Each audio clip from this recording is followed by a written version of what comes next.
What's happening, y'all? This is OBB, the Diecast News Guy, bringing you all with another next-gen Diecast review provided by my good friends at Circle B Diecast. Make sure to use that promo code OBBYT to get $5 off the shipping on your next purchase. Remember, it's got to be $30 more, otherwise you're going to be out of the sack and hit the shit running. Even though I don't know what the fuck I just said right there, but you know what I mean.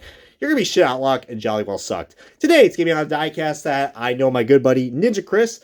He's, one of my good friends on my Discord server, and he's been a fan of my channel for quite a while now. So this diecast review is going to go out to you because this is going to be one of the many final diecasts that we're getting for this guy right here. You probably know what I'm about to say. This is on, finally, I have this diecast in my collection. Kurt Busch's 2022 MONEYLION Toyota Camry for 2311 Racing. Yeah, guys, Kurt Busch's MONEYLION car. I mean, wow.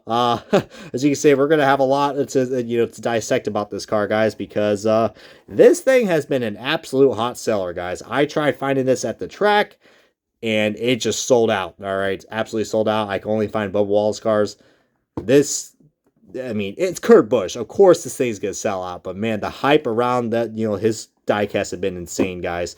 We also do got a few more that just came in. Of course, his Kansas win also came out in the metal chassis version. But we're going to do this and many more, guys, as we're going to kick off this diecast review and the official unboxing of Kurt Busch's 2022 MONEYLION car. And alrighty, guys, we got this diecast out of its box, and man, isn't it just so great to see the number 45 car return in the Cup Series? I mean, anybody who's a big fan of Kyle Petty, and also, with Adam Petty as well, when we, lost him early on in the 2000s, yeah, it's such an iconic number, man, and it's so cool that, Michael Jordan and Denny Hamlin were able to come by and, get this number together. But, of course, you can see the big caveats I have right here, of course, is the quality control. We do got ourselves a nice little paint chipper that 45 is, and looks like we got ourselves a snake bite or a vampire bite right there where the MONEYLION logo is.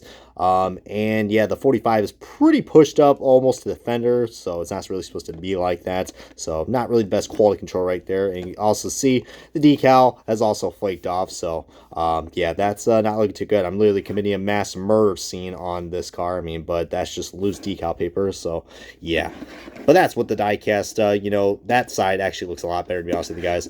And a lot of people are be like, oh my god, what are you doing? This could be a rare car someday. Yeah, it technically is going to be a rare car. I mean, I think it's already been drying up, like, out in the cabooses right now, man. But, whoa, okay. And speaking of more decal issues, we got ourselves part of the Toyota grill's also completely flaked off. Good lord. It's just me, or just I always get, like, some of the weirdest freaking defective cars ever, man. My god. Why did I do this on my Kurt Busch diecast? Just why? I mean, look at that. Look at that. Look at what they done to my boy. Absolute massacre. Massacre. Even the exposure on my camera just said, hey, we're going to turn this shit down because this right here is just, wow, that is some bad quality control. But heck, at least it could be worse. It could be a $5 car. Cup Series logo is pretty, crikety as well. Look at me, I'm already making up phrases and words. Anyways, I was not trying to do a nice little rant in this video. I really wasn't, because heck, we got to really focus on Kurt Busch, because you guys know he is, unfortunately, it has been kind of an uneventful year for Kurt Busch, guys. Coming into the first 20 races, Kurt Busch was looking pretty darn good, guys. And I think he could have made it far into the championship, especially coming off with that Kansas win. I mean, my God, that was so cool, guys. A little fun facts about Kurt Busch, guys. He has managed, like, throughout these last few years, including in his days with Chip Ganassi and Stuart Haas, he has managed to score at least one win every season, except for 4, I believe. I think, his first 2 years, I think, with Roush. His part-time, he ran 7 races in 2000, so that somewhat counts. And then his first year with Roush. And then I think, in 2012 or 2013, he was winless. So besides those 4 times, those 4 years, he has managed to get a win every single season, guys. Plus, he's also your 2004 NASCAR, next Cup Series champion. Got to go with, historically accurate sponsors, because, there's so many different sponsors that we had, for generations of the NASCARs, for the NASCAR Cup Series. And of course, also your 2017 Daytona 500 champion, which I must say that Daytona 500 was just amazing, guys. Seeing him and Booty Barker just, celebrate, that was just an amazing win. And Kurt Busch absolutely redeemed himself from all of his past repercussions, guys. I will admit, I was not the biggest fan of Kurt Busch. I had, a lot of colorful words to say about that guy. Maybe not a douchebag, but probably like I would call that guy probably an egotistical psycho sometimes, especially with what he said. I mean, just go back to his Penske and Roush days, man. That guy was just a madman. But you probably saw the reasons why. But he learned from his mistakes. And let me tell you what, man, these last few years with Kurt Busch, man, he has just been such a humble guy. I mean, I had the pleasure of actually, when thinking at Darlington, I had the pleasure of actually meeting him and listening to him on a live Q&A at Darlington, and it was really cool, man. But little did I know that I was going to be the one and last time I was going to see Kurt Busch racing as a full-time NASCAR driver ever again, because we all know what happened coming into Pocono, guys. It's just amazing to see just what can just change so fast, when you're done. And I feel bad for my buddy Ninja Chris, man, because I was really hoping Kurt Busch was he looked like he had a really, really great start to the season, guys. That Kansas win was just amazing. And fun fact as well, guys, this diecast is actually one of a kind, because this is the only time that we're seeing this diecast only raced once. And that was at the Phoenix race. No, not the finale race. That was kind of a snoozer. I'm talking about, this car finished in the top 5 and finished 5th, actually, at the Spring Phoenix race, which Chase Briscoe got his first win at. So, one of a kind diecast, guys. So, I would say, yeah, it's probably going to dry up. Now, I am aware that, there are many other drivers that took over the 45 car after Kurt Busch's, sudden retirement from full-time racing. He said he might be back, actually, if things actually heal up for him, but going back to what happened at Pocono, I don't really want to get into more details about that, because we all saw the horrific crash that happened during the qualifying session at Pocono.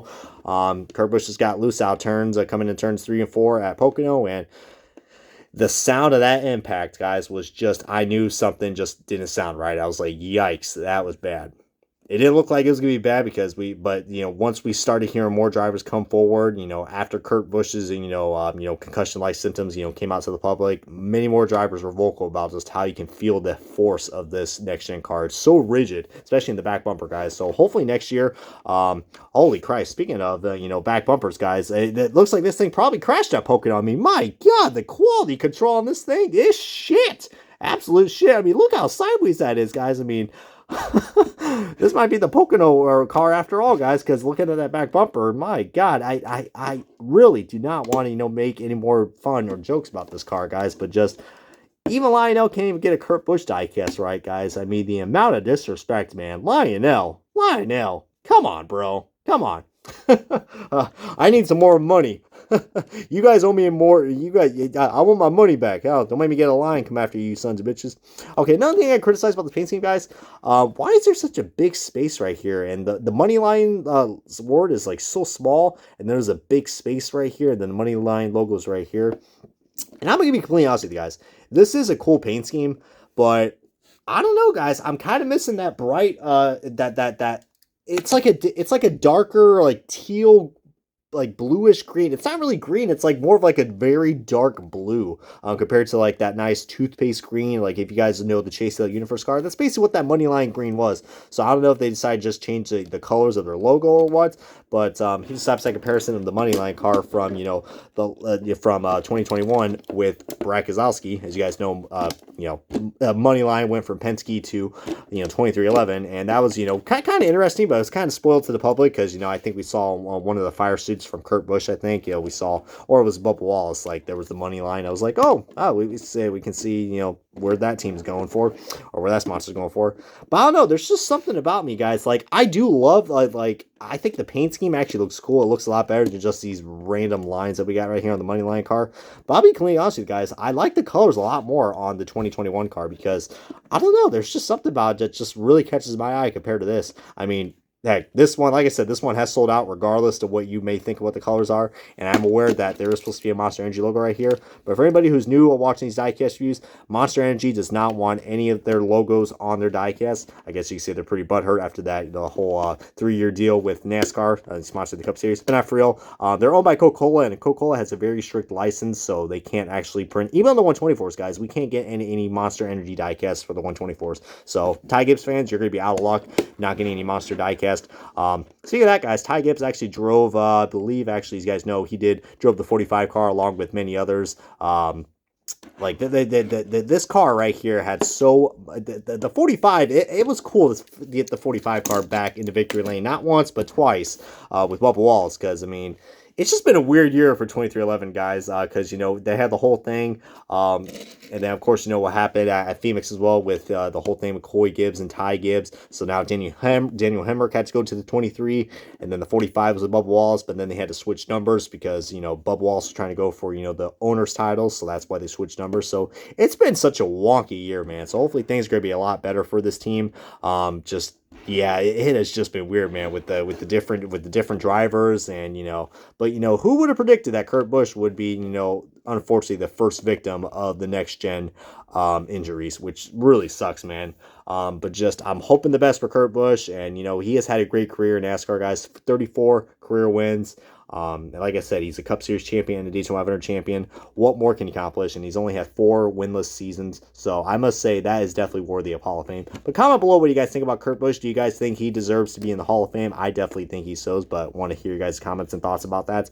As this is going to wrap up the diecast review of Kurt Busch's 2022 MONEYLION. To Eddie Camry for 2311 Racing. Kiamai Skybe, and hopefully you guys got a lot better quality control diecast than I did, because this thing is literally a pile of crap, but I'm still going to keep it because, heck, it's a one-of-a-kind diecast, and heck, hoping for the best for you, Kurt. Hoping you can come back stronger and hell, kick some ass, in the part-time season for next year. But let's go wrap it right here. OBB. See you guys next time on another Next Gen review, and appreciate you guys' continuing support.